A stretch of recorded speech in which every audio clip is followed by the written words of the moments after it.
பார்வதீபதையே ஹர ஹர மகாதேவா. தென்னாடுடைய சிவனே போற்றி, அந்நாட்டவர்க்கும் இறைவா போற்றி. சித்சபேஷா சிவசிதம்பரம் நம சிவகாம்யை ஜெகதம்பிகே. திருச்சிற்றம்பலம். கல்லால் இளன்மலை வில்லாரருளிய பொல்லாரினை மலர் நல்லார் புனைவரே.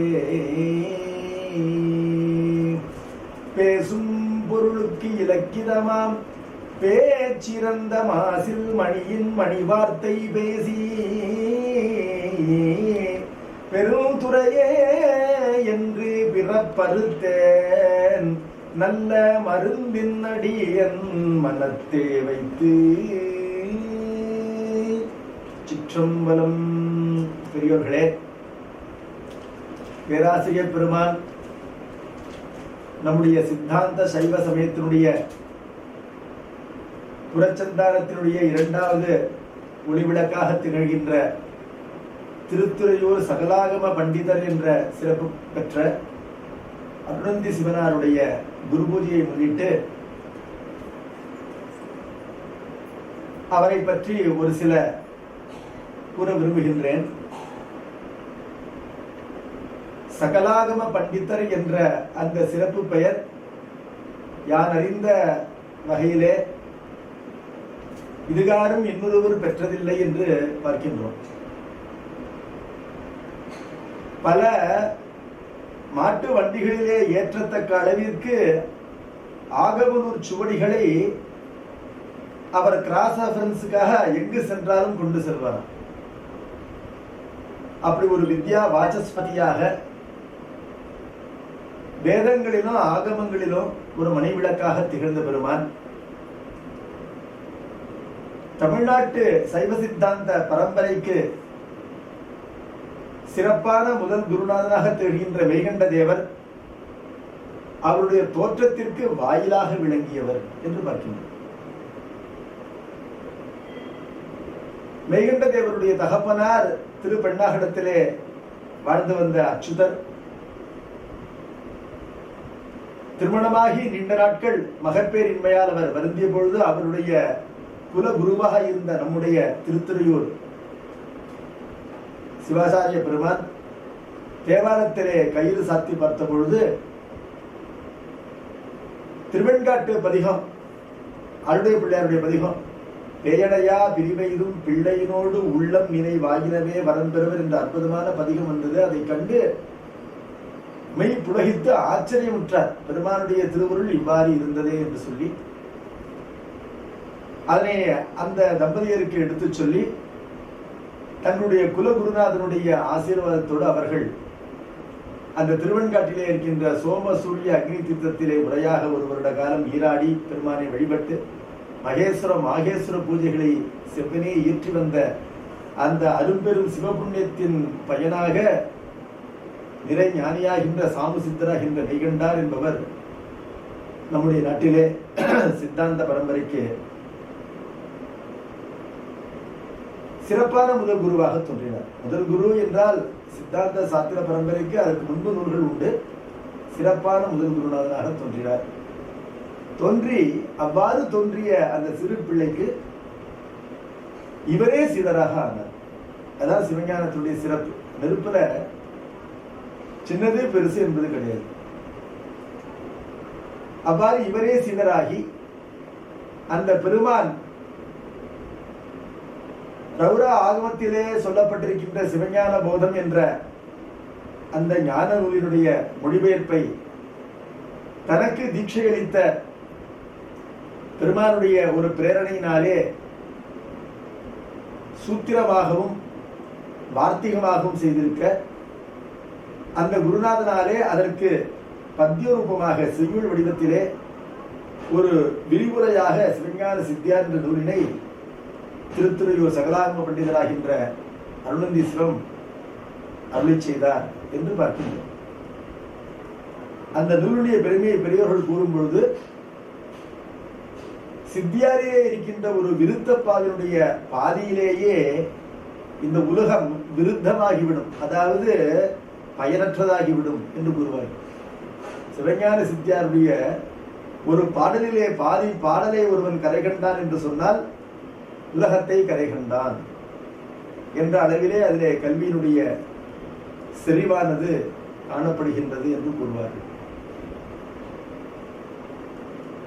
சிவஞான போதத்திற்கு செய்யுள் வடிவிலாகின்ற ஒரு பாஷ்யமாக அமைந்த முதல் நூல், அதனுடைய வழிநூல் சிவஞான சித்தியார் என்ற நூல். நமக்கு இருக்கின்ற சிறிய கால அவகாசத்திலே அந்த நூலிலே ஏகதேசம் பானை சொற்றுக்கு ஒரு சோறு பதம் என்ற நியாயத்திற்கு ஏற்ப சிவஞான போதத்தினுடைய 6ஆம் சூத்திரத்தினை எவ்வாறு சிவஞான சித்தியார் விளக்குகின்றது என்று தற்போது பார்ப்போம். சிவஞான போதத்தினுடைய 6வது சூத்திரத்தினுடைய வடமொழி மூலத்தை கூறி தொடங்குகின்றேன். 6வது சூத்திரம் பொது அதிகாரத்தினுடைய கடைசி சூத்திரம். அது பரமேஸ்வருடைய சொரூப லட்சணத்தை கூறுகின்றது. வேதங்களுக்கும் ஆகமங்களுக்கும் ஏற்ப நித்திய பதார்த்தங்கள் என்று சொல்லப்பட்டவை 3 என்று அறிகின்றோம். பதி, பசு, பாசம் ஆகிய 3 நித்தியமான பதார்த்தங்கள் என்று வேதங்களும் கூறுகின்றன, சைவ ஆகமங்களும் கூறுகின்றன. போக்தா, போஜ்யம், பிரேரிதாரம் ச மத்வா சர்வம் புரோக்தம் திரிவிதம் பிரம்மமேதத். இந்த இடத்துல பிரம்ம என்ற சொல் நித்திய பதார்த்தம் என்ற பொருளை தருகின்றது. போக்தா என்றால் வினைப்பயனை புசிக்கின்ற பசு. போஜ்யம் என்றால் அவனுக்கு ஊட்டப்படுகின்ற வினைப்பயன் என்ற உணவு, அதுதான் பாசம். அதனை வேறொரு உபநிடதம் ரிதம் என்று சொல்லும். பிரேரிதா என்றால் இந்த வினைப்பயனை வினையை செய்த பசுவிற்கு ஊட்டுகின்ற பதிப்பொருளாகின்ற இறைவன் என்று பார்க்கின்றோம். இப்பொழுது நான் சொன்ன மந்திரம் ஸ்வேதாஸ்வதர உபனிஷத மந்திரம். அந்த முப்பொருள்களுக்கும் ஒவ்வொரு பொருளுக்கும் 2 இயல்புகள் சொல்லப்படுகின்றன. அந்த 2 இயல்புகள் தடஸ்தம் என்றும் சொரூபம் என்றும் சொல்லப்படும். பதிப்பொருளுக்கும் தடத்த இலக்கணம் உண்டு, சொரூப இலக்கணம் உண்டு. இலக்கணம் என்பது ஒரு பொருளை அறிகின்ற டெஃபனிஷன். ஒரு பொருள் உண்டு என்பதை எவ்வாறு நிர்ணயிக்கலாம் என்று பெரியவர்கள் கேட்கும் பொழுது, ஒரு பொருள் உண்டு என்பதை அதற்கான பிரமாணத்தினாலும் லட்சணத்தினாலும் நிர்ணயிக்கலாம். எந்த ஒரு பொருளுக்கு பிரமாணமும் லட்சணமும் சொல்லப்பட்டதோ அதனுடைய இருப்பிலே எந்த விதமான ஐயமும் எழாது என்பது பொருள். அவ்வாறு முப்பொருளுக்கும் பிரமாணங்களும் லட்சணங்களும் இந்த சிவஞான போதத்திலே கூறப்பட்டிருக்கின்றன என்று பார்க்கின்றோம். அதுல பதிப்பொருளுக்கு தடஸ்த லட்சணம், பொது இலக்கணம். தடஸ்த லட்சணம் என்றால் ஒரு பொருள் ஏனைய பொருளோடு சார்ந்து அறியப்படும் பொழுது அதற்கு வரையப்படுகின்ற இலக்கணம் தடத்த இலக்கணம் அல்லது பொது இலக்கணம். அந்த பதிப்பொருளுடைய பொது இலக்கணம் 2ஆம் சூத்திரத்திலே சொல்லப்பட்டது. பதிப்பொருளுடைய சொரூப இலக்கணம், உண்மை இலக்கணம், சிறப்பு இலக்கணம் என்று சொல்லப்படுகின்ற சிறப்பு வடிவம் சொரூபம், சச்சிதானந்த ஸ்வரூபம் என்ற வேதங்களிலே சொல்லப்பட்ட அந்த உண்மை வடிவம் இந்த சிவஞான போதத்தினுடைய 6வது சூத்திரத்திலே சொல்லப்படுகின்றது என்று பார்க்கின்றோம். எவ்வாறு சொல்லப்படுகின்றது? பதிப்பொருள் அறியப்படும் பொருளா அறியப்படாத பொருளா என்று ஒரு கேள்வி கேட்டுக்கொண்டு அவருடைய சச்சிதானந்த ஸ்வரூபம் இங்கு சொல்லப்படுகின்றது. அதிருஷ்யஞ்சேத் அசத்பாவஹ திருஷ்யஞ்சேத் ஜடிமா பவேத் சம்போஸ்தத் வதிரேகேண ஞேயம் ரூபம் விதுர்புதாஹ என்பது வடமொழி மூலம். சம்போஹோ ரூபம், சம்பு என்று சொல்லப்படுகின்ற பரம்பொருளுடைய வடிவம் அதிருஷ்யம் சேத் பார்க்க முடியாது என்று சொன்னால், பார்க்க முடியாது என்று சொன்னால் என்று வருவதனால பார்க்க முடியாது என்று சொல்லக்கூடாது என்று ஒரு பொருள் இங்கு இருக்கு. ஏன் பார்க்க முடியாது என்று சொல்லக்கூடாது என்று கேட்டால், நம்முடைய சைவ சித்தாந்தம் வேதங்களை அடிப்படையாக கொண்டது. உபனிடத்திலே ஆத்மாவாரே திரஷ்டவ்ய ஸ்ரோதவ்யோ மந்தவ்யோ நிதித்தியாசிதவ்யா என்று வருகின்றது. இந்த பரம்பொருள் பார்க்கப்பட வேண்டும், கேட்கப்பட வேண்டும், நினைக்கப்பட வேண்டும், அறியப்பட வேண்டும், அதாவது உணரப்பட வேண்டும் என்று சொல்கின்றது. கண்டலால் அருளுமில்லை, கலந்த பின் பிரிவதில்லை என்று அப்பர் பெருமான் பார்த்தாதான் ஒத்துக்கிடுவேன், சாமியை நான் பார்த்தாகணும் அப்படின்னு திருவையாறு திருநேரிசையில சொல்றார். திருவையாறுல பார்த்துட்டார்ல கைலாய காட்சி என்று பார்க்கின்றோம். கடவுளுடைய வடிவம் அதிருஷ்யம் சேத், பார்க்க முடியாது என்று சொன்னால் அதிருஷ்யம் சேத் என்பதற்கு என்ன பொருள்? சர்வதா கேனாபி பிரகாரேன அதிருஷ்யம் சேத், ஒருவாற்றாலும் எவ்வழியினாலும் ஒரு காலத்தும் உணரப்படாததே கடவுளுடைய வடிவம் என்று சொன்னால் தஸ்ய அசத்பாவகா பவேத், அந்த கடவுள் இருந்தும் இல்லாதவன் தான், அவனை இல்லை என்றே சொல்லிவிடலாம். கடவுளை அறவே எந்த வழியினாலும் எக்காலத்திலும் எந்த முறையினாலும் ஒரு சிறிதும் அறியவே முடியாது, காணவே முடியாது என்று சொன்னால் அவன் இருந்துதான் என்ன பலன்? அப்படிப்பட்ட ஒரு பொருள் இருக்கின்றது என்று எவ்வாறு நிறுவ முடியும்? ஆகவே அந்த பொருளுக்கு இல்லாமை என்பது சம்பவிக்கும், இன்மை உண்டாகும். முயலுக்கு கொம்பு, அது எந்த காலத்திலும் இல்லை, முயல் கொம்பை யாரும் பார்த்ததில்லை. ஆமையோட்டிலே உள்ள முடியினால் செய்த மயிர் கம்பளம், அதுவும் இல்லை என்று பார்க்கின்றோம். ஆகவே இதை போல ஒரு அசத்பாவம் அதற்கு உண்டாகும் என்று சொல்லப்பட்டது. திருஷ்யம் சே தடிமா பவேத், ஆகவே கடவுளை பார்க்கலாம், கடவுளை பார்க்க முடியும், கடவுளை அறிய முடியும் என்று சொல்லிவிட்டால், கடவுளை அறிய முடியும்னு சொல்லிட்டாலே கடவுள் ஜடமா போயிடுவார் அப்படின்னு இந்த சூத்திரம் சொல்லுது. திருஷ்யம் சேத் ஜடிமா பவேத், அவன் அச்சித்து பொருளாக, ஜடப்பொருளாக, ஏன்னா நாம் பார்க்கின்ற பொருள் எல்லாமே இந்திரிய கோச்சரமாக பார்க்கின்ற பொருள்கள் எல்லாமே ஜடப்பொருள்களாகத்தான் இருக்கின்றன. நாம் எந்த உலகத்தை பார்க்கின்றோம்? அச்சித்தான ஒரு உலகத்தை, ஜடமாக இருக்கின்ற உலகத்தை பார்க்கின்றோம். நம்முடைய சுட்ட அறிவின் பால் பட்டு சுட்டப்பட்டு உணரப்படுகின்ற உலகம் எல்லாமே அச்சித்தாக ஜடமாக இருக்கின்றது. அது தனக்கென்று ஒரு சுதந்திரத்தன்மை இல்லாததாக, அச்சித்து என்றால் அறியாமை வடிவமாக இருப்பது. ஜடம் என்பதை எவ்வாறு உணர்வது? எந்த ஒரு பொருளுக்கு சுதந்திரம் இல்லையோ அது ஜடம் என்று பார்க்கின்றோம். ஆகவே இந்த இரண்டு நிலைகளுக்கும் வேறாக கடவுளை அறிய வேண்டும். அதாவது கடவுளை முற்றிலும் அறியப்படாதவனாகவும் அறியக்கூடாது, அவன் எளிதில் புலன்களுக்கு கிட்டுபவன், அறியப்படுபவன், சுட்டறிவிற்கு உட்படுபவன், சுட்டறிவினால் உணரப்படுபவன் என்று உலகத்தினை போல் எளிதில் அறியப்படுபவன் என்றும் கருதக்கூடாது. ஆகவே இந்த இரண்டிற்கும் மாறாக அவனை அறிய வேண்டும். அவன் அறவே அறியப்படாதவனும் இல்லை, அவன் உலகப் பொருள்களைப் போல எளிதில் அறியப்படுபவனும் இல்லை. இந்த இரண்டு நிலைக்கும் மாற்றாக, வேறாக, அந்நியமாக, அதாவது அவன் அறியப்படுபவன் தான், ஆனால் அசத்து பொருளாக இருக்கின்ற, அச்சித்து பொருளாக இருக்கின்ற, சுற்றுவினால் அறியப்படுகின்ற உலகத்தை போல அறியப்படுகின்ற பொருள் இல்லை என்ற பொருள் இந்த சூத்திரத்திலே சொல்லப்படுகின்றது. அப்ப இந்த சூத்திரத்தினாலே கடவுளுடைய ஸ்வரூபம் என்பது உலகத்திலே அசத் பிரபஞ்சம் இருக்கின்றதே, அச்சித்தான ஒரு பிரபஞ்சம் உலகம், அதனுடைய தன்மைக்கு மாறாக, அதாவது இந்த அசத் பிரபஞ்சம் என்பது அறிகின்ற பிரமாதாவாக இருக்கின்ற ஜீவன், ஜீவனாலே வெளியில் வைத்து அறியப்படுகின்றது. அவ்வாறு அறியப்படாமல் இந்த உலகத்தினை பற்றுமாறு இந்த உயிருக்குள் இருந்து தூண்டிக் கொண்டிருக்கின்ற, அறிவுக்கு அறிவாக இருக்கின்ற பொருளாக அந்த பெருமான் இருப்பதனாலே அந்த பெருமானை அறிய வேண்டும் என்றால் அவனுடைய அறிவிற்குள் தன் அறிவினை ஒடுக்கிக் கொண்டு அவன் அறிவிக்க அறிய வேண்டும். கடவுள் அறிவிக்கவே அவனை அறிய வேண்டும் என்பது பொருளாக ஆகின்றது. தத் வதிரேகேன உபயதா அந்நிய பிரகாரேன, இரண்டு நிலைகளிலிருந்தும் மாறான ஒரு வழியினாலே நேயம் அறியத்தக்க பொருள் இது என்று புதாகா விதுகு அறிந்தவர்கள் அறிகிறார்கள். அவனை அறிந்தவர்கள் இரண்டு விதத்திலும் அறியப்படாமல் வேறோர் அலாதியான விதமாக அறியத்தக்கவன் என்று அவனை அறிந்து வைத்திருக்கிறார்கள் என்று இந்த சூத்திரம் சொல்கின்றது.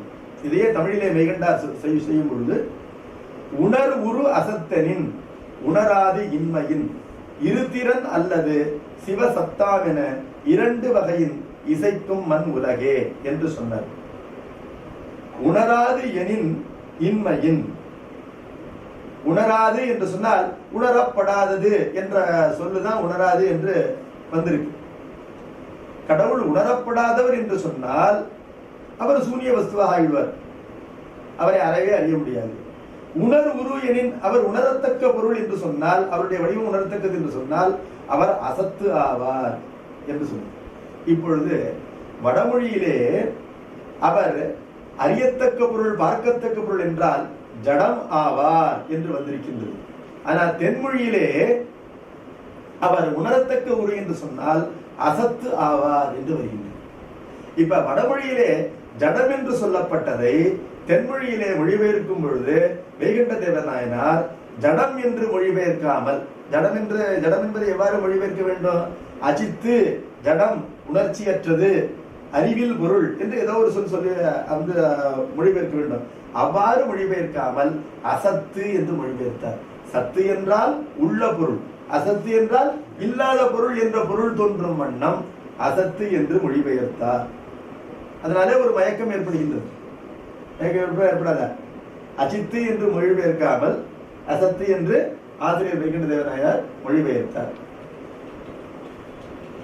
அந்த ஒரு மயக்கத்தினை இங்கு தன்னுடைய பாஷ்யமாகின்ற சிவஞான சித்தியாரிலே போக்குகின்ற கடமையானது அருள்ந்தி சிவனாருக்கு வந்து சேர்கின்றது.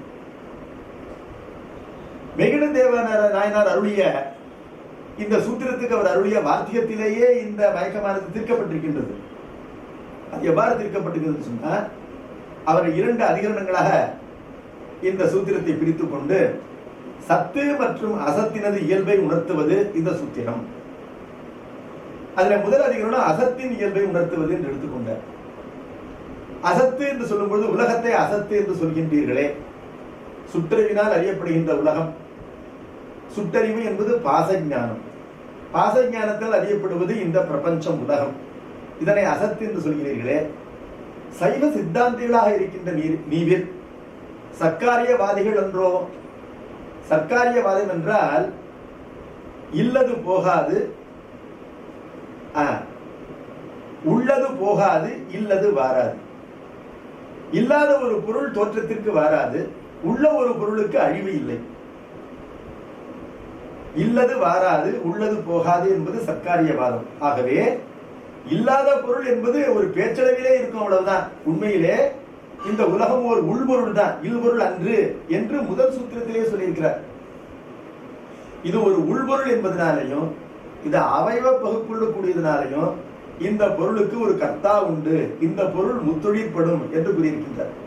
அவ்வாறு கூறிவிட்டு இங்கு 6வது சூத்திரத்திலே சுட்டறிவினால் அறியப்படுகின்ற இந்த பாச பிரபஞ்சம் என்பது இல்பொருள் என்ற எண்ணத்தை தோற்றுவிக்கும் வண்ணம் அதனை அசத்து என்று எவ்வாறு சொல்லலாம்? உணர்வுரு அசத்து, உணர்வுரு எனின் அசத்து என்று வருகின்றது.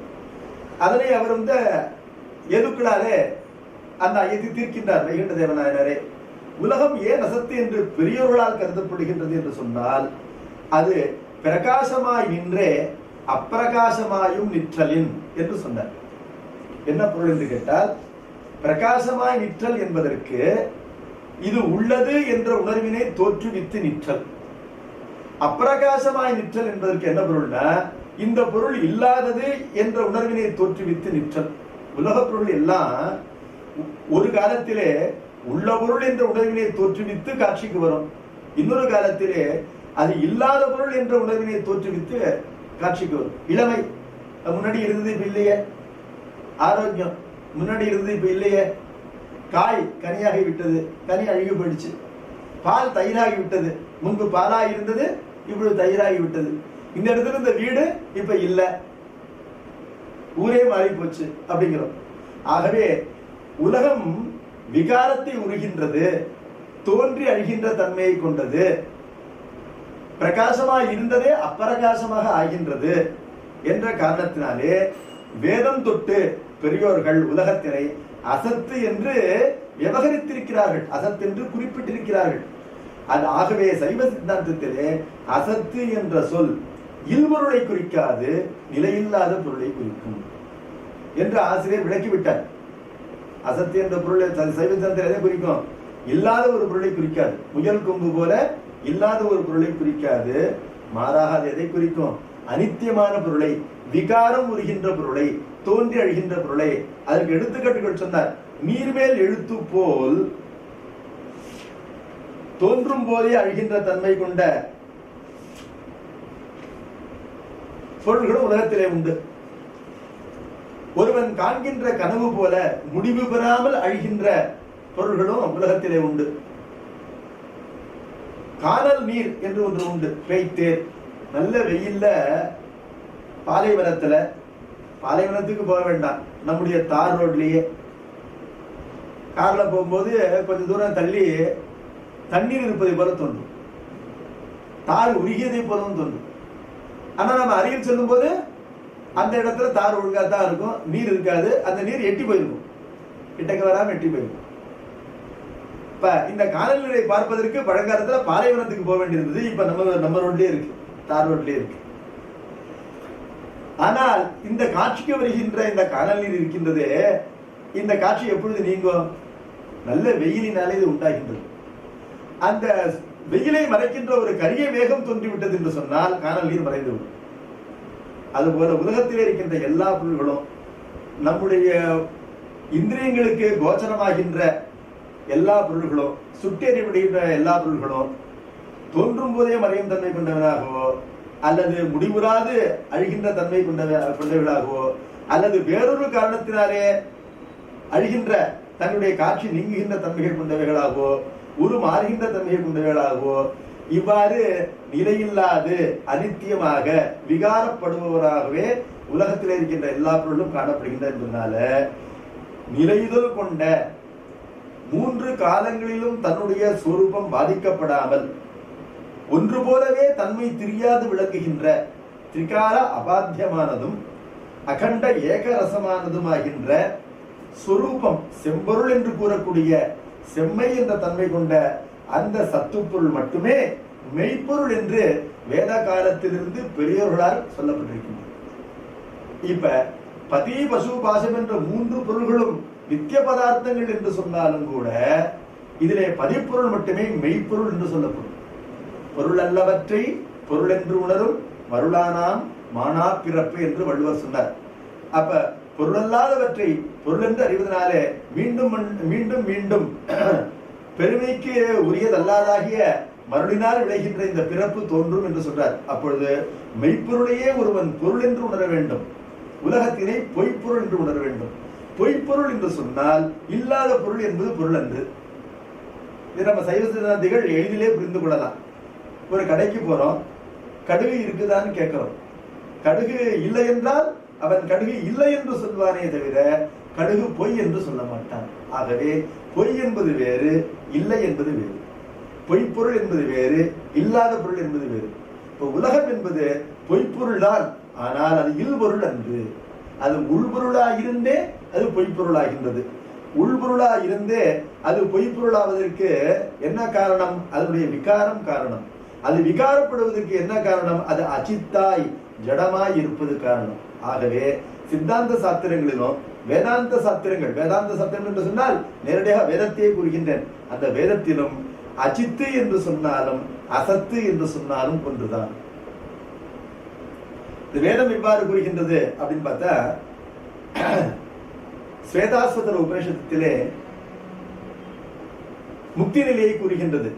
யதா தமஹா தத் ந திவான ராத்திரிஹி ந சத்து ந ச அசத்து சிவயேவ கேவலஹா என்று வருகின்றது. யதா அதமஹா, எங்கு தமஸ் நீங்கி விட்டதோ, தமஸ் என்றால் இருள், ஆணவ மலம் எங்கு நீங்கி விட்டதோ அந்த சுத்தம் என்ற நிலை இருக்கின்றதே முக்தி நிலை. தத்து ந திவான ராத்திரிஹி, அது இரவும் இல்லை பகலும் இல்லை. அதாவது பகல் என்று சொல்லப்படுகின்ற சகல நிலையும் இல்லை, இரவு என்று சொல்லப்படுகின்ற கேவல நிலையும் இல்லை. இவ்விரண்டிற்கும் மாறாக சுத்தம் என்று சொல்லப்படுகின்ற முக்தி நிலை, ஆணவ மலம் நீங்கிய நிலை என்பது முக்தி நிலை. அந்த முக்தி நிலையிலே பசுபாசங்கள் இறைவனிடமிருந்து பிரித்து உணரப்பட மாட்டா என்ற காரணத்தினாலே அந்த நிலையிலே சிவன் மட்டுமே ஒளிர்கின்றான். சிவையேவ கேவலா, அவன் மட்டுமே இருக்கின்றான். ந சத்து, சத்து இல்லை. ந ச அசத்து, அசத்தும் இல்லை என்று சொன்னது. இந்த இடத்திலே சத்து என்று பசுவினை குறித்தது, அசத்து என்று பாசத்தினை குறித்தது. வேதமானது இவ்வாறு குறிக்கின்றது. இதை போலவே ரிக்வேதத்திலே இன்னொரு இடத்திலே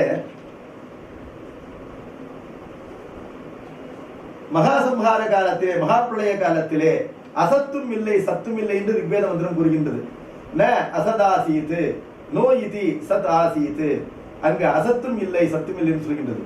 இந்த இடத்திலும் சத்தென்று பசுவும் அசத்தென்று பாசமும் வேதங்களினாலே கூறப்பட்டன. இப்பொழுது இந்த இடத்திலே பாசம் அசத்தென்று சொல்லப்பட்டதற்கு ஏற்ப பாசத்தை நோக்க சிற்சக்தியோடு கூடியது பசு என்கின்ற காரணத்தினாலே பசு சத்து என்று சொல்லப்பட்டது. பாசத்தை அசத்து என்று சொன்ன வேதம் அதனை நோக்க பசு நுண்ணியது என்ற காரணத்தினாலே, பசுதான் தன்னுடைய ஞானத்தினாலே பாசத்தை வியாபிக்கின்றது என்ற காரணத்தினாலே பசுவினை சத்து என்று சொன்னது. இந்த பசு பாசங்கள் இரண்டினையும் வியாபிக்கின்ற பேரறிவாக இருக்கின்ற ஒரு பரம்பொருளை எவ்வாறு கூற வேண்டும் என்று சொன்னால், பசுவினை சத்தென்றும் பாசத்தினை அசத்தென்றும் கூறுகின்ற வேத விவகாரப்படி பரம்பொருளை சிவசக்தி என்று சொல்ல வேண்டும். சத்து என்று சொன்னால் அமையாது. அதனை எவ்வாறு சொல்ல வேண்டும்? சிவமாகின்ற சத்து என்று சொல்ல வேண்டும். ஆகவே மெய்கண்டார் இருதிறன் அல்லது சிவசத்தாம் என என்று சொன்னார். இருதிறனுக்கும் மாறுபட்டு இருக்கின்ற அந்த உணரப்படாத தன்மையும் உணரப்படுகின்ற தன்மை இரண்டிற்கும் மாறுபட்டு வேறொரு உபாயத்தினாலே அனன்யமாக இந்த உயிரினாலே உயிர் அறிவிலே இறை அறிவு கலந்திருக்கின்ற நேரத்திலே இறைவனே காட்ட காண்கின்ற அந்த காட்சியினாலே அறியத்தக்கதாக இறைவன் இருக்கின்றான் என்ற நிலையிலே இருக்கின்ற சத்தாகின்ற இறைவனை சிவசத்து என்று சொன்னார். ஆகவே நான் எதற்காக இவ்வளவு தூரம் சொல்றேன்னு கேட்டா, நம்முடைய சைவ சித்தாந்தம் தான் வேதத்தின் மெய்ப்பொருள். மாயாவதம் உள்ளிட்ட வேதாந்தம் என்று சொல்லிக் கொள்கின்ற அந்த நூல்கள் கூட வேதத்தின் மெய்ப்பொருள் ஆக மாட்டா. வேதத்திலே சத்து என்ற சொல்லுக்கு என்ன பொருளோ அதே பொருள் இங்கு சித்தாந்தத்தில். வேதத்திலே அசத்து என்ற சொல்லுக்கு என்ன பொருளோ அதே பொருள் இங்கு சித்தாந்தத்திலே. வேதத்திலே பரம்பொருள் சத்து என்று சொல்லப்படும் பொழுது பசுபாசங்களை தனக்குள் அடக்கி இருக்கின்றது என்ற பொருள் வந்துவிடும். சதேவ சௌமிய இதமக்ர ஆசீத் என்று சொல்லும் பொழுது ஏகமேவ அத்விதீயம் என்று வருகின்றது. பசுபாசங்களை தனக்குள் பிரித்து உணர்த்தாத அடக்கி கொண்டிருக்கின்றது, ஒன்றாக இருக்கின்றது வருகின்றது. ஆகவே வேதங்களிலே பரம்பொருள் சத்து என்று சொல்லப்படும் பொழுது அது சித்தோடு கூடியது என்ற அதனுடைய இலக்கணத்தை சொல்லும் வண்ணம் சத்து என்று அமைந்திருக்கின்றது. எது பூரண சித்தோடு கூடியில்லையோ அது சத்தாக ஆகாது. ஆகவே அந்த சிற்சக்தி இல்லாத பிரபஞ்சம் என்பது அசத்தாக கூறப்படும். அந்த சிற்சக்தி சிறிதே காணப்படுகின்ற பசு என்பது பாசத்தை நோக்க சத்து என்று சொல்லப்படும் என்ற இந்த வேத விவகாரம் என்பதனை அப்படியே ஏற்றுக்கொண்டவர்கள் சைவர்கள் என்று பார்க்கின்றோம். ஆகவே இந்த 6ஆம் சூத்திரத்தினை விளக்கும் பொழுது நம்முடைய ஆசிரியர் அருணந்திசிவம் அவர்கள் எவ்வளவு அழகா சொல்றார் பாருங்க. அறிவுறும் பொருளோ ஈசன் அறிவுறாதவனோ என்கின், கடவுள் அறியப்படுகின்ற பொருளா அல்லது அறியப்படாத பொருளா என்று கேட்டால் அறிபொருள் அஜித்து அசத்தாம் என்று சொன்னார். அப்படி விளக்கமுறை என்பது எடுத்த எடுப்பிலேயே வருகின்ற ஐயத்தினை முளையிலேயே கிள்ளிவிட வேண்டும். ஆனால் நூற்பா அவ்வாறு இருக்காது. நூற்பா ஐயத்தினை பூர்வபட்சமாக செய்து அந்த பூர்வபட்சத்திற்கு ஒரு விடையாக ஒரு ஏதுவினை சொல்லி ஒரு எடுத்துக்காட்டு வெண்பாவினை சொல்லி சித்தாந்தம் செய்யும். அவ்வாறு இல்லாமல் ஐயமே எழாத வண்ணம் இவருடைய விரிவுரை அமைகின்றது. அறிபொருள் அஜித்து அசத்தாம். இந்த உலகத்திலே அறியப்படுகின்ற பொருள், அதாவது உயிர் அறிவினால் அறியப்படுகின்ற பொருள்கள், உயிர் அறிவினால் அறியப்படுகின்ற பொருள்கள் எல்லாம் அழியும். உயிர் அறிவினால் அறியப்படுகின்ற பொருள் எல்லாம் அழியும். அழியும் என்பதனாலே அவை இல்பொருள் இல்ல, அவை பதார்த்தம் தான். ஆனால் அவை விகாரப்படும். உயிர் அறிவினால் தான் இறைவன் அறியப்படுகின்றான் என்று நினைத்தால் நிச்சயமா இல்ல. உயிர் அறிவுக்குள் இருக்கின்ற இறைவன் உயிர் அறிவினால் எவ்வாறு அறியப்படுவான்? அப்பொழுது இறைவன் எப்பொழுதுமே அறியப்படவே மாட்டானோ? அப்படி கிடையாது. இறைவன் தன்னை காட்டுவான். உயிரவனை அறியாது. ஆனால் இறைவன் தன்னை காட்டுவான்.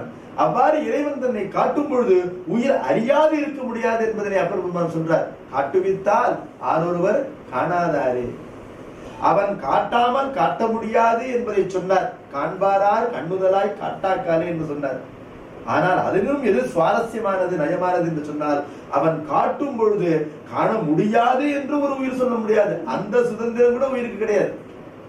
காட்டுவித்தால் ஆரொருவர் காணாதாரே என்பதனால பக்குவியாக இருக்கின்ற ஒரு உயிருக்கு இறைவன் தன்னை காட்டியே தீருவான். வலிய வந்து ஆட்கொண்டு காட்டியே தீருவான். அவ்வாறு அவன் தன்னை அவ்வாறு ஆட்கொள்கின்ற காலத்திலே அவன் ஈர்த்தும் ஆட்கொள்வான், தடுத்தும் ஆட்கொள்வான், விண்ணப்பித்த அளவில் எதிர்பட்டும் ஆட்கொள்வான். அழுத அளவிலே ஆட்கொண்டான் ஆளுடைய பிள்ளையாரு. அது விண்ணப்பித்த அளவிலே ஆட்கொண்டது. இந்த பெருமான் நம்மை ஆட்கொள்ள வேண்டாம் என்று மறந்திருந்த நிலையிலும் ஆட்கொண்டான்.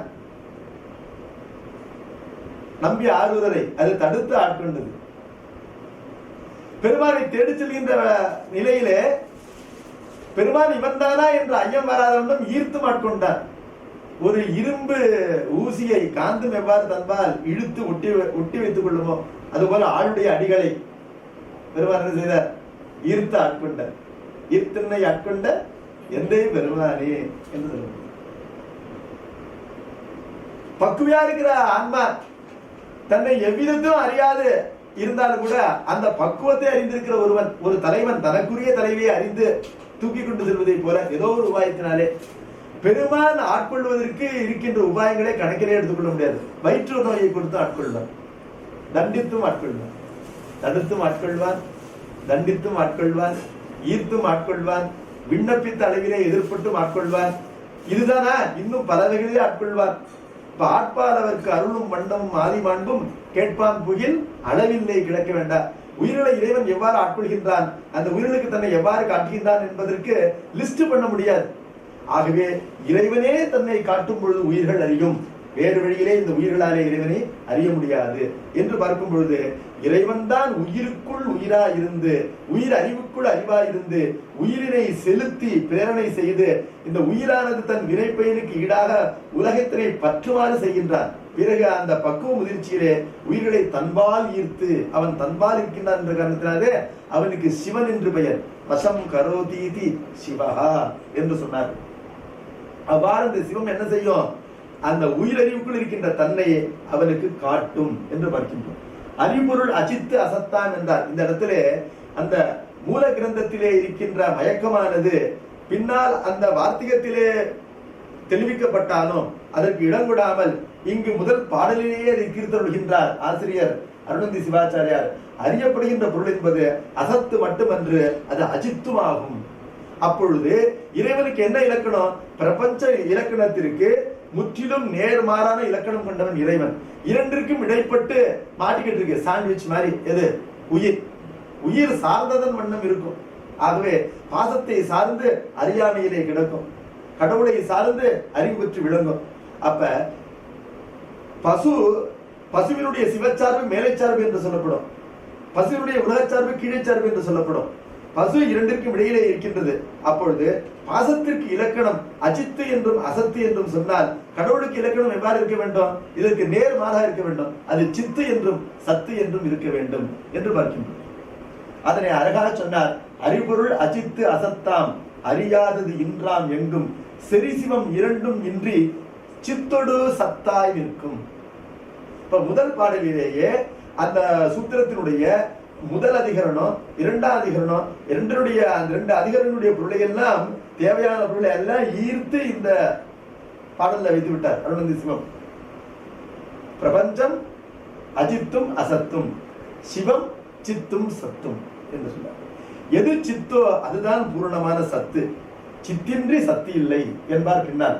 செரிசிவம் இரண்டும் இன்றி சித்தோடு சத்தாய் நிற்கும், நெறிதரும் சத்தின் முன்னர் அசத்தெல்லாம் நின்றிடாவே.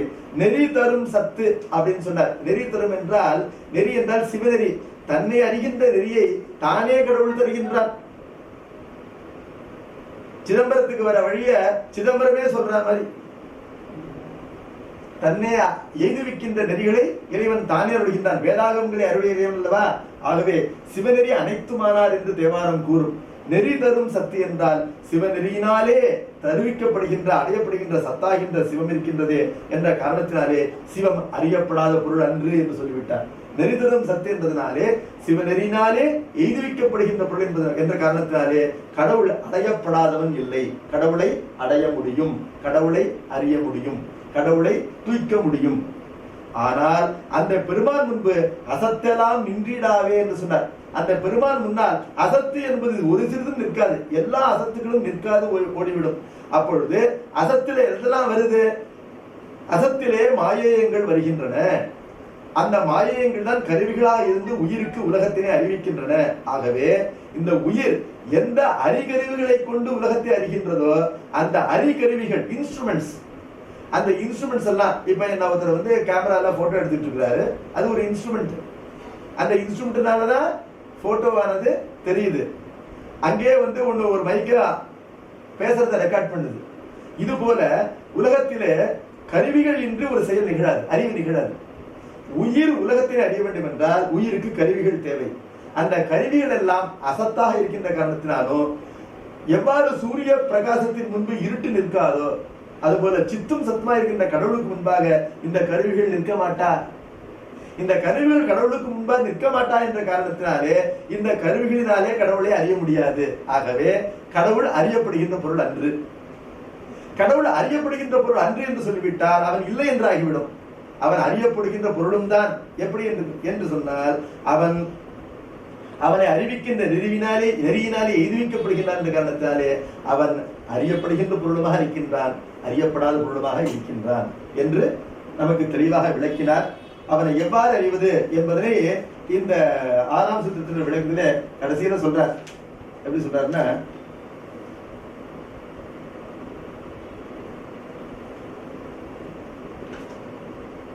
அறிபவன் அருளினாலே அனன்யமாக காண்பன், அறிபொருள் அறிவாய் வேறாய் அறிவருள் உருவாய் நிற்கும். அறிபவன் அருளினாலே அனன்யமாக காண்பன். இந்த எந்த உயிர் கடவுளை அறிகின்றதோ அந்த உயிர் தன்னிலிருந்து வேறில்லாதவனாக, தனக்கு பின்னமில்லாதவனாக தன்னிடத்திலேயே இந்த கடவுளை காண்பான். எவ்வாறு காண்பான்? தன்னுடைய சாமர்த்தியத்தினாலே காண்பானா என்று கேட்டால் தன்னுடைய சாமர்த்தியத்தினாலே காணமாட்டான். அங்கும் அந்த கடவுள் தன்னை இவனிடத்திலே அறிவித்து நிற்பான். அந்த அறிவிக்கின்ற அறிவாக அவன் இருப்பான் என்று சொன்னார். கடவுளை அறிவிக்கின்ற அறிவு என்பது அவருடைய சிற்சக்தி ஆகின்ற சிவஞானம் என்று சொல்லப்படுகின்ற திருவருளாகும். ஆகவே அவன் இவ்வாறு இருக்கின்றான் என்று சொன்னார். இதைத்தான் காரைக்காலமையார் சொன்னார், அறிவானும் தானே அறிவிப்பான் தானே அறிவாய் அறிகின்றான் தானே அறிகின்ற மெய்ப்பொருளும் தானே என்று சொன்னார். இவ்வாறு இருக்கின்ற நிலையிலே பெருமான் எவ்வாறு இருக்கின்றான் என்று கேட்டால் ஒன்றாய் உடனாய் வேறாய் இருக்கின்றான். முக்தி நிலையிலும் பெருமான் இந்த உயிர்களுக்கு தன்னை அறிவிக்கின்ற காலத்திலே ஒன்றாய் இருக்கின்றான். தன்னுடைய அறிவை இந்த உயிரறிவோடு கலப்பித்து ஒன்றாய் இருக்கின்றான். ஞேய பொருளாக இருக்கின்ற காரணத்திலே, அறியப்படுகின்ற பொருளாக இருக்கின்ற காரணத்தினாலே வேறாக இருக்கின்றான். அறிவிக்கின்ற அறிவாக இருக்கின்ற காரணத்தினாலே உடனாய் இருக்கின்றான். எதை போலன்னா, ஒரு தாயுடைய கர்ப்பத்தில் இருக்கிற குழந்தைக்கு சாப்பாடு தாய் உண்பதினாலேயே அது உண்கின்றது. ஆனா அந்த குழந்தை உண்கின்றதா? உண்கின்றது நிச்சயமா. எப்படி உண்கின்றது? கருப்பைக்குள் இருக்கிற குழந்தை தாய் உண்பதனால்தான் உண்கின்றது. அது போல தாய் உண்பதை போல கடவுள் தன்னை காட்டுவதனாலே இவன் காண்கின்றான். கடவுளிடத்திலே இவன் அகப்பட்டுக் கொண்டிருக்கின்ற காரணத்தினாலே அந்த நிலையிலே அருள் என்பது என்ன? அம்மா என்ன நினைக்கிறா? தான் பட்டி கிடந்தாலும் தப்பு இல்லை, ஆனா வயதுக்குள்ள இருக்கிற குழந்தை பட்டி கிடக்கூடாது என்ற எண்ணத்தினால உண்ணலாம் என்று நினைக்கின்றாள். அந்த சங்கல்பம், அந்த சங்கல்பம் இருக்கின்றதே அதற்கு திருவுள்ளம் என்றும் திருவுருள் என்றும் ஹிருதயம் என்றும் சக்தி என்றும் பறை என்றும் ஆகமங்கள் கூறுகின்றன. ஆகவே அவள் உண்போம் என்று எடுக்கின்ற முடிவினை ஒத்து இந்த உயிருக்கு நம்மை காட்டுவோம் என்று நினைக்கின்றான். அந்த சக்தி பதிகின்றது. ஆகவே அவன் அறிவிக்கின்ற அறிவாக இருக்கின்றான். அந்த உண்கின்ற செயலினாலே அந்த உணவானது அந்த குழந்தைக்கு செல்கின்றது. எவ்வாறு செல்கின்றது? தாயிடத்திலே செறித்து செல்கின்றது. அவ்வாறு கடவுளும் தன்னைத்தான் அறிந்துதான் உயிருக்கு காட்டுகின்றார். அப்ப உயிர் இறைவனை அறிகின்ற நிலையிலும் கூட கடவுள் அறிகின்ற செயலினாலே உயிர் அறிகின்றது. கடவுள் அறிந்து அந்த கடவுளை உயிர் அறிகின்றது என்று பெருமான் உடனிருந்தும் அந்த உயிருக்கு உதவி செய்கின்றான் என்று பார்க்கின்றோம். ஆகவே கடவுள் அறவே அறியப்படாத பொருள் என்று, அதே நேரத்திலே அவன் உலக பொருள்களை போல பசுபாச ஞானங்களினாலே அறியப்படுகின்ற பொருளும் இல்லை. பசு ஞானம் என்றால் என்னென்ன? பாச ஞானம் என்பது சுற்றுவினால் அறியப்படுகின்ற ஞானம். பசு ஞானம் என்பது என்ன என்று கேட்டால், ஓர் உயிரானது இந்த மாயா கருவிகள் கொண்டுதானே உலகத்தை நாம் அறிகின்றோம். இந்த மாயா கருவிகள், அந்த கரணம் முதலிய கருவிகள் எல்லாம் நம்மை போலவே செயல்படுகின்றன. அவை கர்த்தா என்று நினைத்துக் கொள்கின்றன. உண்மையிலே அவை நம் கையில் இருக்கின்ற கருவிகள் தான் என்ற உணர்ச்சினாலே அந்த கருவிலிருந்து தன்னை நீக்கிக் கொண்டு தான் யார் என்று கேட்கும் பொழுது ஒரு ஆன்மஸ்வரூபம் வெளிப்படும். அந்த ஆன்மஸ்வரூபம் அந்த ஆன்மஸ்வரூபத்தை வெளிப்படுத்துகின்ற ஞானத்திற்கு பசு ஞானம் பேர். அந்த பசு ஞானம் சுட்டறிவுக்கு உட்பட்டதா, அதற்கு வெளியிலே இருக்கின்றதா என்று ஒரு கேள்வி வருது. அந்த நிலையிலே அந்த ஆன்ம ஞானமும் சுட்டறிவுக்கு உட்பட்டதுதான். கருவிகளின் நீங்கி நின்று இந்த ஆன்மா தன்னை விசாரிக்கும் காலத்திலே உண்டாகின்ற ஞானமாகின்ற அந்த பசு ஞானம் இருக்கின்றது, ஆன்ம ஞானம். அதுவும் ஒரு நெகட்டிவான சுட்டறிவிற்கு உட்பட்ட ஞானம் தானே தவிர அந்த பசு ஞானத்தினாலே கடவுளை அறிய முடியாது. ஆகவே பசு பாச ஞானங்களினாலே கடவுளை அறிய முடியாது. பாச ஞானம் என்பது வாக்கு என்றும் பசு ஞானம் என்பது மனம் என்றும் சொல்லப்படும். மனோ வாக்குகளுக்கு தொலைவிலே கடவுள் இருக்கின்றான், மனோ வாக்குகளாலே அடையப்படாத இருக்கின்றான். அதே நேரத்திலே மனா வாக்கு அதீதமாக இருக்கின்ற பெருமான் கோச்சரமாகவும் இருக்கின்றான். அவனுடைய அருளுக்கு அவன் பாத்திரமாக இருக்கின்றான். அவன் அருளினாலே எதிர்விக்கப்படுகின்ற நெறிதரும் சத்தாக இருக்கின்றான் என்ற காரணத்தினாலே இப்படிப்பட்ட பொருளுடைய இலக்கணம் என்பது சித்து சத்து என்றார். எது சித்தோ அது சத்து, எது சித்து சத்தோ அது ஆனந்தம். ஆகவே பெருமானுடைய உண்மை சுரூபம் என்பது சச்சிதானந்தம் என்று வேதங்களுக்கு இணங்க இந்த 6வது சூத்திரத்திலே பெருமானுடைய சுரூப லட்சணம் சொல்லப்பட்டது.